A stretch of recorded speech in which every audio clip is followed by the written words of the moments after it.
इदम श्री सद्गुरुवे नमः। जन्म शताब्दी पुस्तकमाला 73।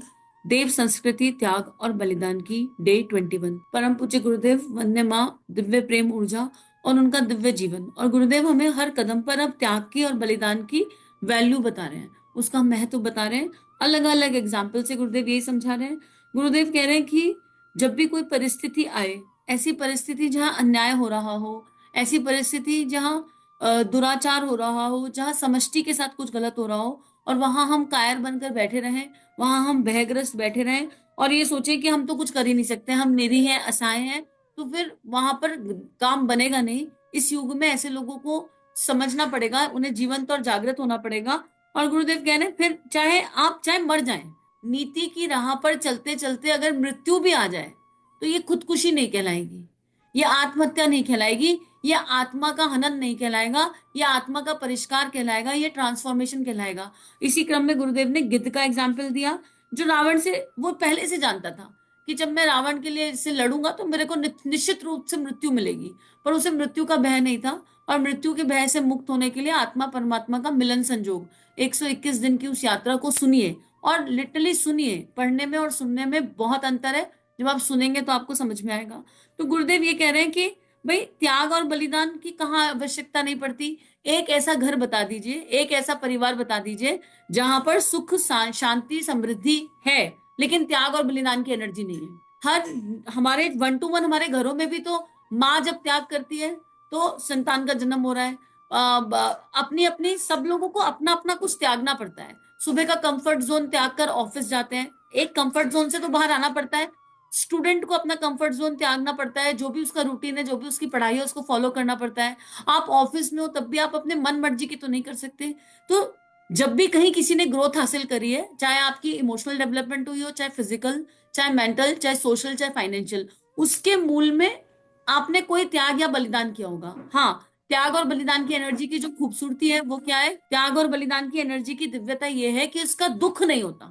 अगर आप कोई काम कर रहे हैं और आप करके कह रहे हैं कि बस क्या ही करें, मरे पड़े रहते हैं, अब ये तो मजबूरी है, तो ये त्याग और बलिदान नहीं है। या आपके सिर पर एक तलवार लटक गई है और आपको उसे जीना है। त्याग और बलिदान की एनर्जी के मूल में साहस रहता है, दुख नहीं रहता, हैप्पीनेस रहती है, आनंद रहता है कि हमको मौका मिला। राइट। अगर एक गृहिणी घर में खाना बना रही है और वो खाना बनाते बनाते ये सोच रही है कुछ काम ही नहीं है मेरे पास, तो मरते खटते रहो दिन भर में, बस खाना बनाओ, झाड़ू पोछा चूल्हा बर्तन करो, और इनकी सुनो और उसकी सुनो और फलाना सुनो सुनो, तो वो कर तो सब कुछ त्याग और बलिदान का ही काम कर रही है, पर वो त्याग और बलिदान में काउंट होने वाला नहीं है, क्योंकि उसकी जो मूल एनर्जी है वो गड़बड़ा चुकी है। और वहीं पर एक व्यक्ति चाहे कम करे चाहे ज्यादा, लेकिन जो भी करे उसे जब उसको त्याग की एनर्जी माने कि okay, thank you so much भगवान, मुझे ये कंट्रीब्यूट करने का अवसर मिला, थैंक यू सो मच ईश्वर, आपने मुझे जो है ये मौका दिया, ये सौभाग्य दिया। और फिर इसका आउटपुट क्या आएगा उसकी फिक्र नहीं। हमने उसको अच्छे से समझ लिया कि आउटपुट की टेंशन से बाहर आने के लिए, यानी कर्म के फल की टेंशन से बाहर आने के लिए हमको अपने ऊपर कहाँ काम करना है। तो गुरुदेव इसी क्रम में कह रहे थे कि आप ये मत सोचिए कि आपके पास ताकत नहीं है, आप ये भी मत सोचिए कि आपके पास सुई है कि तलवार है। आप कुछ विचार मत कीजिए, आप केवल न्याय का विचार कीजिए। और आप न्याय का विचार करेंगे, आदर्श का विचार करेंगे, और ये सोचेंगे कि जब युग धर्म की बात आएगी तो हम मर जाएंगे, लेकिन युग धर्म में कदम बढ़ाएंगे, युग धर्म से मुंह नहीं मोड़ेंगे। और गुरुदेव आगे लिख रहे हैं कि युग धर्म के लिए जो तैयार हो गया वो रावण की सेना के खिलाफ खड़ा हो गया और राम की सेना में भर्ती हो गया। लेकिन गिद्ध के साथ क्या हुआ था? अगर हम गिद्ध का हश्र देखें देह का, तो रावण ने उनके पंख काट कर फेंक दिए। तो क्या पखेरु हार गया और रावण जीत गया? इसका ये मतलब माना जाएगा? हम भी गिद्ध को सलाम करते हैं, हम भी कहते हैं कि वाओ, व्हाट अ बर्ड, कितना सुंदर, कितना बढ़िया। तो गुरुदेव कहते हैं कि उसके पंख कट गए, उसकी देह पूरी क्षतिग्रस्त होकर धरती पर गिर गई, और वो बाहर से भले ही हारा हुआ दिखाई दे पर वो जीत गया। और जब वो जीत गया तो रामचंद्र जी के अश्रुओं से उसका उसके घावों को धोया गया, राम जी की गोदी उसे प्राप्त हुई, यानी ईश्वर की गोदी उसे प्राप्त हो गई। तो राम जी ने अपने हाथों से उसके पंखों को साफ किया, अपने आंखों से आंख के आंसुओं से उसके जख्मों को धोया, और उसने क्या कहा कि प्रभु मेरा जीवन धन्य हो गया, मैंने तीनों लोगों का राज्य पा लिया, मैंने सब कुछ पा लिया, मैंने यश पा लिया और आज मैं अमर हो गया। कोई मुझे जाने या ना जाने, पर ईश्वर की ये गोदी मुझे प्राप्त हो गई, और इससे ज्यादा दिव्य, इससे ज्यादा बड़ा कुछ नहीं हो सकता। हजारों मनुष्य को युगों युगों की प्रेरणा देने के लिए राम ने जटायु को एक स्मारक बना दिया, वह प्रकाश का स्तंभ बन गया।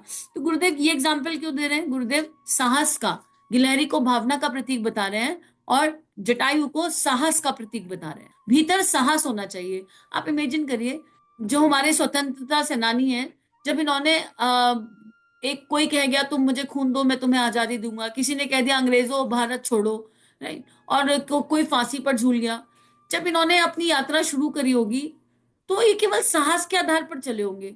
इन्हें क्या पता था लोग इन्हें मानेंगे या नहीं मानेंगे, कोई साथ देगा कि नहीं देगा, पर वो चल पड़े एकाकी, निकल गए एकाकी कि जो होगा सो देखा जाएगा, हमसे ये अन्याय नहीं सहा जा रहा, हम अब इसको मौन नहीं देख सकते। तो अगर हमारे आसपास कहीं अन्याय हो रहा हो, पहले तो अपने ऊपर देख लीजिए।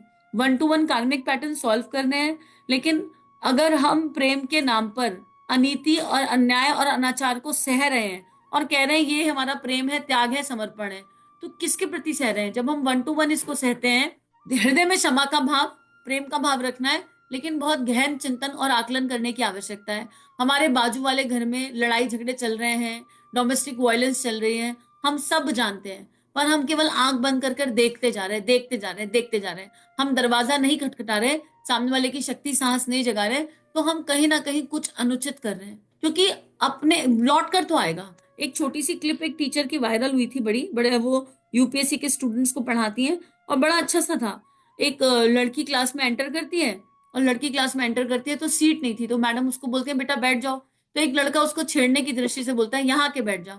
मैम बड़े प्यार से बोलती है कि बेटा आज तो तू उसको छेड़ने की दृष्टि से यहाँ बिठा रहा है ना, लेकिन कर्म जो है लौट कर आता है, कर्म कुछ देखता नहीं है पलट कर। तो अभी तो तू इसको बैठा रहा है, पर तुझे पता है कि कहीं कोई तेरी माँ और तेरी बहन को बैठा रहा होगा, तुझे इसका अंदाजा नहीं कि कब बैठाएगा। कर्म उम्र नहीं देखता, बड़े प्यार से समझाती है।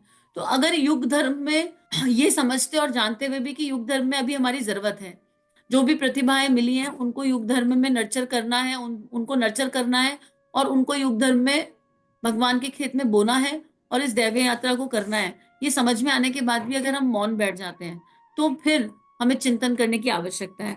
और केवल एक ऑडियो से ये डिटेल समझ में नहीं आएगी, क्योंकि युग धर्म में काम करने के लिए हमारी मन स्थिति कैसी होनी चाहिए, हमारी भावनाएं कैसी होनी चाहिए, भीतर कौन कौन से विकार हैं जिन पर काम करने की आवश्यकता है, कहीं लोकेशना तो नहीं है, कहीं हम अपने अहम की पूर्ति के लिए तो नहीं कर रहे हैं, ये सब भी हमको जानना है। जैसे जटायु का क्या था, जटायु की भावनाएं आप देख लीजिए, मात्र साहस था और बलिदान होने का भाव था, त्याग और बलिदान, मरने के लिए तैयार थे। हम मारने के लिए तैयार रहते हैं। हम जब भगवान गुरु जी का कार्य करते हैं तो गुटबाजी में पढ़कर किसी भी संस्था का काम करते हैं, तो एक ग्रुप दूसरे ग्रुप को नीचा दिखाने के लिए तैयार रहता है। ये इस तरह से युग धर्म का काम नहीं होता, इस तरह से ईश्वर का काम नहीं होता। कि एक दूसरे की दैव्यता को जब सराहेंगे, एक दूसरे के काम को जब ग्रैटिट्यूड डालेंगे कि आपने यूनिवर्स में कुछ तो कंट्रीब्यूट किया, तब हम अपलिफ्ट हो सकते हैं, नहीं तो अपलिफ्टमेंट बहुत कठिन है। अब आगे लिख दे गुरुदेव, एक भ्रांति और तोड़ रहे हैं। गुरुदेव कह रहे हैं कि मित्रों, आदमी हो या पक्षी हो, बुढ़ा हो, बिना पढ़ा लिखा हो, साधनहीन हो, तो भी कम से कम उसके भीतर इतनी हिम्मत अवश्य होनी चाहिए कि अनीति का विनाश करने के लिए, लड़ाई लड़ने के लिए सीना तान कर खड़ा हो जाए। बेटे, बड़े बड़े बादशाहों को तो हम बुला सकते हैं, लेकिन उस पखेरु को हम सदैव साथ रखेंगे, उसे हम भुला नहीं पाएंगे। उस पखेरु को ना भुलाने का मतलब है देव पूजन, अर्थात देवत्व का पूजन। बेटे, भारतीय संस्कृति में देवत्व का पूजन करने की परंपरा है। यही परंपरा सतयुग को लेकर आती है, धर्म युग को लाती है, मानव जाति के उज्जवल भविष्य को लाती है। कौन सी परंपराएं? जिनको हम दैवीय परंपराएं कहते हैं। दैवीय परंपराएं क्या होती हैं? तिलक लगाना, माला जपना, गंगा जी नहाना, सत्यनारायण की कथा कहना आदि, क्या यही दैवीय परंपराएं हैं? विचार करिए, सोच के देख लीजिए। कुछ सेकंड रुक जाती हूँ, पहले अपने मन में आंसर दे दो, क्या लगता है कि दैवीय परंपराएं है? जन्म शताब्दी की 70-72 की सुनने के बाद अगर इस प्रश्न का उत्तर नहीं मिल रहा है अंदर, और इन कह रहे हैं कि हाँ यही दैवीय परंपराएं हैं, तो फिर रीस्टार्ट करने का समय आ गया, फिर से दोबारा शुरू करने का समय आ गया। ये दैवीय परंपराएं नहीं है, ये उनके प्रतीक हैं। इन दैवीय परंपराओं को धारण कैसे करना है, ये केवल आवरण है, खेल खिलौने हैं। पर मुझे तिलक लगाना है, तो मेरी इंटेंशन क्या होनी चाहिए? तिलक लगाना बहुत बढ़िया बात है, लेकिन मुझे उसकी ऊर्जा तो पता होनी चाहिए। गुरुदेव ने पूरे जो कर्म कांड है उसके प्रतीक पूजा वो पूरा एक्सप्लेन किया है स्टार्टिंग के जन्म शताब्दी में ही। जन्म शताब्दी की प्लेलिस्ट की पूरी लिस्ट खोलेंगे तो उसमें आपको वो मिल जाएगा। तो गुरुदेव क्या कह रहे हैं? गुरुदेव कह रहे हैं अगर दैवीय परंपराएं जगानी है तो अपने भीतर सतयुग लाने की आवश्यकता है। और अब हम ये नहीं कह सकते हमारी तो उम्र हो गई, हम तो साधनहीन हैं, हम तो बिना पढ़े लिखे हैं। देखो, आज की डेट में इतना मोटिवेशन अवेलेबल है, इतना मोटिवेशन अवेलेबल है, बिना पढ़े लिखे भी बहुत बढ़िया काम कर रहे हैं। क्योंकि पढ़ाई लिखाई तो शिक्षा है, शिक्षा नहीं है लेकिन विद्या है। परम पूज्य गुरुदेव 5वीं कक्षा पास थे कहने के लिए, ठीक है, आवरण से उन्होंने उतनी ही शिक्षा प्राप्त करी। अंदर जज्बा होना चाहिए, अंदर विद्या होनी चाहिए, अंदर भावना होनी चाहिए। तो देख लो, अगर आपके पास चाय बनाने का हुनर भी है तो आप चाय बना के कहाँ से कहाँ पहुंच सकते हैं। कुछ स्टॉल आपने ठेले देखे होंगे कि केवल आलू का पराठा बनाना आता है और पूरी श्रद्धा से पूरी शिद्दत से स्टॉल लगा के खड़े हो जाते हैं, पराठा बनाते हैं, केवल आलू का बना के खिलाते हैं, उसी से अपनी रोजी रोटी कमा लेते हैं। क्या था? भीतर एक शक्ति थी, भीतर एक भावना थी। हर किसी को कुछ ना कुछ तो आता है। ऐसा इस संसार में, इस पूरे ब्रह्मांड में ऐसा एक भी मानव नहीं होगा जिसे कुछ ना आता हो। हर किसी को कुछ ना कुछ आता है, बस हम पहचान लें बातें बनाने के अलावा। बातें भी बना रहे हो तो दैवीय दृष्टिकोण से बनाओ, जो बातें बना रहे हो उनको जी लो, अपने जीवन में उतार लो। तो हमको अब क्या करना है? अपने भीतर के देवता को ढूंढना है कि हमको क्या दिया है भगवान ने, हमको क्या आता है। कोई भी काम, कोई छोटे से छोटा काम भी अगर आपको आता है तो आपको क्या करना है? उसके बाद उसमें आर्ट लगानी है, क्रिएटिविटी लगानी है। क्या क्रिएटिविटी लगानी है? कि मुझे ये आता है, अब इसको भगवान के खेत में कैसे बोया जा सकता है। तो तीनों शरीरों पर उस एनर्जी को जो आपको आता है उसको तीनों शरीरों पर मैप करके देख लो, ठीक है, कि भावनाओं के हिसाब से इसको कैसे भगवान के खेत में लगाया जा सकता है, विचारणाओं में क्या परिवर्तन करके लगाया जा सकता है, और कर्म कैसा करें कि ये भगवान के खेत में लग जाए। तो आपको जो आता है उसको आप भगवान के खेत में लगा सकते हैं। बस सोचने की बात है, नजरिए की बात है, दृष्टिकोण की बात है। गुरुदेव कह रहे हैं दैव्य सभ्यता ये खेल खिलौने नहीं है। दैव्य सभ्यता वह है जिसमें त्याग और बलिदान की बात करनी पड़ती है।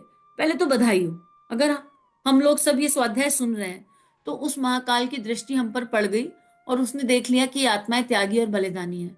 हम लोगों ने अपने घरों में, परिवार में, समाज में कहीं ना कहीं त्याग और बलिदान करा है, हमें पता हो या ना पता हो। गुरुदेव माता जी ने, गुरु मंडल ने, ऋषि मंडल ने, देव मंडल ने श्योर एंड शॉर्ट कर लिया कि बस उसको दिशा देनी है। अभी तक त्याग और बलिदान किया, घर के लिए, परिवार के लिए, मैं और मेरा के लिए, है ना। अब त्याग और बलिदान करना है देव संस्कृति के लिए, ईश्वर के लिए, भगवान के लिए। बस इसी संस्कार को एक उचित दिशा देनी है। संस्कार भीतर ऑलरेडी पड़ा है, ठीक है। और संस्कार नहीं पड़ा ये बात तो कोई कह ही नहीं सकता। अगर आप माता पिता हैं तो एक माँ अपने बच्चे का टिफिन बनाने के लिए ठंडी में सुबह सुबह उठ जाती है। जिन जगहों पे ठंडी पड़ती है उन्हें पता है वो क्या होता है, ठीक है। तो क्या होता है, अपने कंफर्ट का त्याग करके उठती है। बात कंफर्ट की हो रही है ना। एक पिता अपनी सारी इच्छाओं को त्याग कर पैसा जोड़ता है बच्चे को पढ़ाने के लिए, ये त्याग ही तो है, ठीक है। पूरी फैमिली के लिए, एक दूसरे के लिए हम लोग घड़ी घड़ी त्याग करते हैं, एक दूसरे को ऊपर उठाने के लिए। माता पिता अपना सर्वस्व लगा देते हैं बच्चे को ऊपर उठाने के लिए, त्याग की भावना तो है। तो त्याग की भावना हर किसी में है, एक स्टूडेंट में भी है। एक मित्र अपने दूसरे मित्र के प्रति त्याग की भावना रखता है। आप देखेंगे अपने अंदर तो आपको मिल जाएंगे। बेटे, गुरुदेव लिख रहे हैं हमने हजारों वर्ष का इतिहास पढ़ा, जब हमने उसको पढ़ा, उसको जाना, तो दैवीय सभ्यता का यही स्वरूप दिखाई पड़ता है। रामचंद्र जी के बाद श्री कृष्ण का नंबर आता है।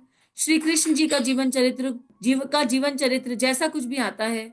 और उन्होंने जिन लोगों को साथ लेकर काम शुरू किया उन लोगों के नाम थे पांडव। पांडव क्या थे? पांडव थे दैवीय सभ्यता। पांडव देवताओं से पैदा हुए थे।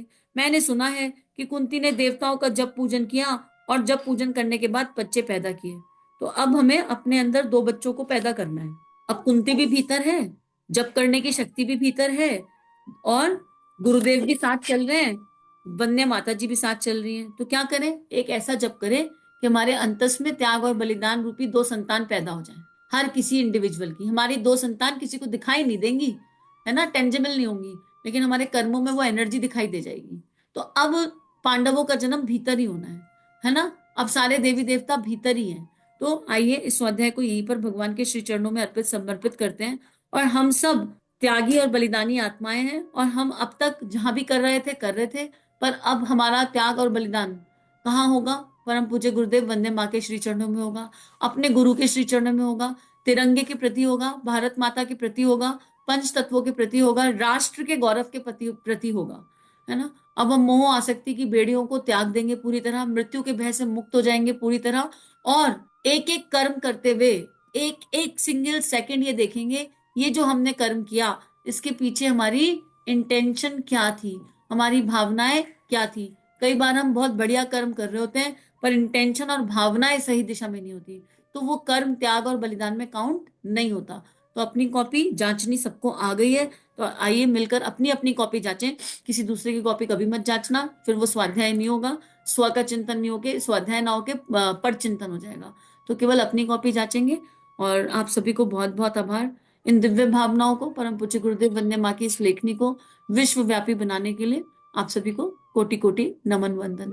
सभी अपना ध्यान रखिए। इदम श्री सद्गुरुवे नमः। चलिए समाज में कुछ अच्छा बांटे। अगर ये भावनाएं आपके अंतःकरण को स्पर्श कर रही हैं, आपको अच्छी लग रही हैं और आपके जीवन में परिवर्तन आ रहा है, तो इस परिवर्तन को विश्वव्यापी बनाते हैं। संतों की और ऋषियों की इस लेखनी को सब जगह फैलाते हैं। चैनल को लाइक कीजिए, सब्सक्राइब कीजिए और ज्यादा से ज्यादा साझा कीजिए। जय हिंद, जय भारत।